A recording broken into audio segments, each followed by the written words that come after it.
Good morning, good afternoon, good evening, wherever you are right now.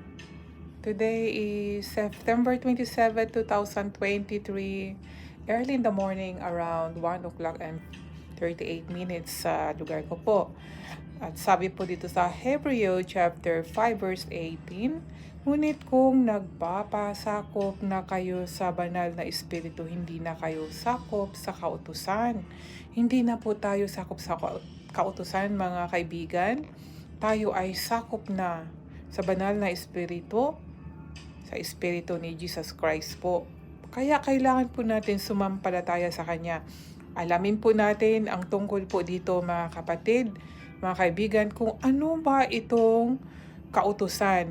Dahil sa lumang tipan, may utos po mula po kay Moises na itinuro po sa mga tao, di ba? Na hanggang ngayon sinusunod natin at susundin natin syempre. Ngunit,